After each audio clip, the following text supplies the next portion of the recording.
Allez, bienvenue sur la chaîne Nico Quintet Prono. On retrouve nos bonnes vieilles habitudes pour ce dimanche 4 février à Vincennes. Je vous livre le cheval de dernière minute de ce Quintet Plus dans le prix de la Gironde, comme d'habitude. Avant toute chose, vous n'oubliez pas que sur PMU Point de Vente, nous avons une tirelire de 1 million d'euros pour le Quintet Plus Ordre qui sera partagé entre tous les gagnants. Donc organisez-vous pour faire vos paris davantage sur les bureaux, en point de vente, par SMS, plutôt que sur PMU.fr où la tirelire n'est que de 100 000 euros, je crois. Donc ce Quintet Plus, le prix de la Gironde, je vous ai fait hier une vidéo dimanche 4 février où j'ai pris le temps d'étudier avec minutie les partants de ce Quintet Plus. Auparavant, je vous rappelle que la chaîne Nico Quintet Prono a un nouveau partenaire avec The Turf. Allez au bout de vos inscriptions, cliquez sur le lien qui est en description en dessous de la vidéo et grâce à ce lien, vous avez votre premier dépôt qui est doublé jusqu'à 100 euros max. Alors, si vous déposez 100, vous aurez 100 en bonus, ou si pour vous c'est une somme trop importante et ça se comprend, vous déposez 15 euros, vous aurez un bonus de 15 euros. Ensuite, je suis là pour vous accompagner, pour optimiser au mieux votre premier dépôt et votre bonus avec deux parcours, on va dire. Soit on est un peu spéculatif et le bonus qu'on touche, on essaye de toucher le gros lot. Soit on veut absolument récupérer notre premier dépôt. Et là, je vous trouverai les chevaux sur lesquels parier. N'hésitez pas, en tout cas, je compte sur vous pour valoriser la chaîne. C'est très très important pour moi d'avoir le maximum d'abonnés et de confiance qui vont vers The Turf. Merci à eux en tout cas. Alors, hier, on vous donnait bien sûr les fantômes, dont le de 14 est non partant. Je vous donnais les prévisions qu'un rapport désordre. Attention. Je vous donnais ma sélection en 8 chevaux, le béton, le copain, le coquin du quintet, le casseur de tickets, la déception qui pourrait être éventuellement envisagée. Alors allons-y, on étudie les cotes tout de suite. On s'aperçoit que 13 et 14 non partants, ça tout le monde le sait. On peut retirer ce bandeau là, ce qui nous fait qu'on n'a que 14 chevaux au départ. Ensuite, parmi les 14 chevaux, on peut retirer le 1 et le 11, on l'avait dit, ça ne fait plus que 12 chevaux. Je vous avais dit la déception Phil Smart possible, donc je l'éliminerai également, ça fait 11 chevaux potentiels. Et tous ces 11 chevaux, écoutez bien, sont en dessous des 20 contre 1. Ça montre que tous, ils peuvent faire l'arrivée dans ce Quintet Plus indécis. Et le niveau des rapports va dépendre de la présence des favoris qui sont en dessous de 10 contre 1 et notamment de la présence ou pas du numéro 7, le grand favori de la course à 3 contre 1. On va le voir après, il amasse beaucoup d'argent, il attire beaucoup d'argent. Ensuite, juste au-dessus, on a le 4 Eddie Josselin et le 8 Follow Me Flash. Et ensuite, on passe tout de suite au-dessus de 10 contre 1, tout juste avec le 12 Philou Smiling quand même, alors qu'il n'est que 9e dans la presse. Il apparaît tout de suite en 4e favori, c'est déjà une première indication. Ensuite, juste au-dessus de lui, le 15 Destin de Star qui est pareil 8e de la presse et qui apparaît tout de suite là, avec le 10 Ferlaine, avec le 5 Easy Blue. Vous voyez, il y a 1, 2, 3, 4 concurrents qui sont à 10 et 11 contre 1. Et ensuite, on passe à 15 contre 1 avec le 16 Écume de Furetet. On passe à 16 contre 1 avec le 9 Feeling Boy, qui est toute une question de sagesse avec lui, qui peut venir casser les tickets également. Et ensuite, on bascule, si je ne me trompe pas, avec le 6 Fulmida à 19 contre 1, Fiston à Papa à 20 contre 1. Je pense que je n'ai oublié personne. Allons voir de plus près maintenant ce que ça donne en termes de mise. On va ici sur les plus joués. Alors, je vous rappelle également que si vous voulez jouer un cheval sec, vous pouvez y avoir le rapport probable envisagé. C'est-à-dire que, prenons l'exemple ici du favori Fakir de l'Aune. Si c'est une arrivée avec constitué, pourquoi il y a un minima maxima? Parce que ça va dépendre des autres chevaux qui sont avec lui à l'arrivée. Le Fakir de l'Aune, si c'est une arrivée de favori, il va faire un 60.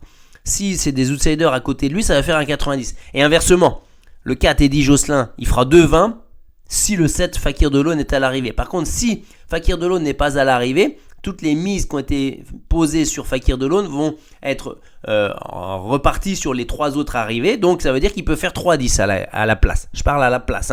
Voilà, hein. Donc ça, c'est un peu des cotes à la place, si vous voulez, hein, parce que ça va rapporter à la place pour 1 euro. Mais l'objectif, nous, c'est de voir les plus joués. Alors, déjà, on va aller voir en mise complète, on est déjà à 160 000 et 261 000 en jeu simple placé. Et on est déjà à 2 700 000 euros. Ça veut dire qu'il y a de l'argent misé aujourd'hui. On est en début de mois. Il y a une tirelire, donc il y a quand même de l'argent. Il va peut-être y avoir des beaux rapports quand même à envisager. En jeu simple, qu'est-ce qu'on voit ? On voit, voilà, c'est la confirmation. Alors là, les jeux simples gagnants, ce sont les mises, ça correspond aux cotes en fait, hein, du cheval le plus joué jusqu'au cheval le moins joué. C'est ni plus ni moins que plus il y a d'argent, plus la cote est basse. Donc on va pas y revenir beaucoup, hein. On va essayer de voir par rapport aux mises placées s'il y a des particularités.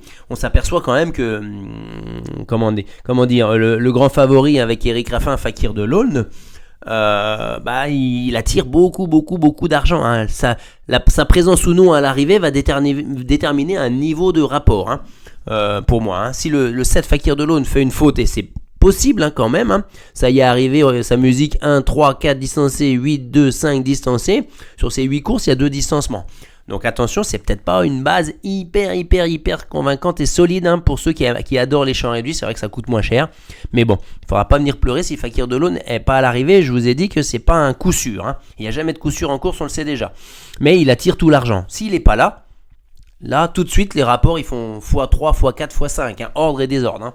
Ensuite le 8 Follow Me Flash, il est à sa place, même si on s'aperçoit tout de suite que le 4 Eddie Josselin est plus joué que lui, vous voyez, il est moins joué le 4 Eddie Josselin à la gagne, mais il est plus joué à la place. C'est une première indication également. Et il y a beaucoup d'argent également maintenant quand on compare les mises gagnantes et placées entre Eddie Josselin à la place et à la gagne, hein. Vous savez que je fais comme ça des fois, où je fais ce petit rapport. C'est 28 595 divisé par 16 538. C'est 1,7 fois la mise en placé par rapport à la mise gagnante, hein. Alors que si on prend par exemple le favori, 57 413 divisé par 42 700, on n'est que 1,4 fois. Vous voyez, donc c'est significatif, c'est qu'il y a de l'argent à la place sur Eddie Josselin.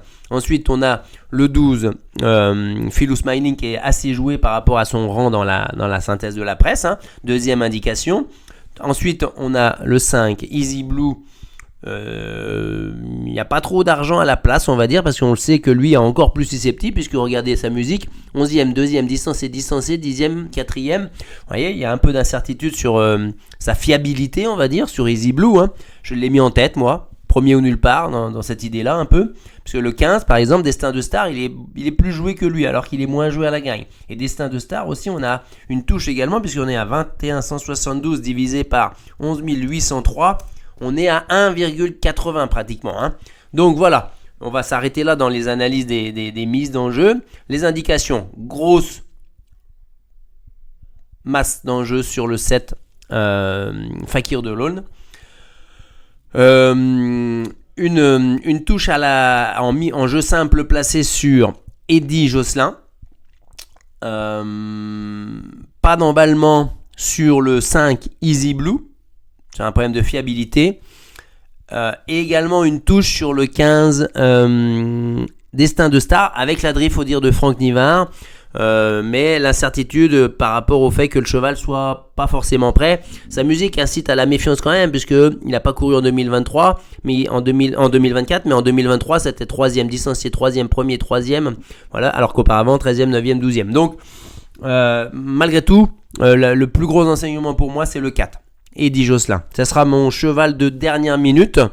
Il reste sur des bonnes places sur ce parcours, 4e, 5e, 4e. Donc on va dire en cheval en dernière minute, Benjamin Rochard va nous amener Eddie Josselin dans le quintet, écarté, tiercé éventuellement. Voilà. Allez les amis, donc le 4 Eddie Josselin, cheval de dernière minute. Et je compte sur vous pour suivre ce lien d'affiliation et d'inscription sur la chaîne The Turf. J'en ai vraiment besoin pour rentabiliser ma chaîne, le temps passé. Si vous êtes sur l'une des rares chaînes qui est complètement gratuite, donc faites-moi plaisir et à très bientôt. Bon jeu, bye bye.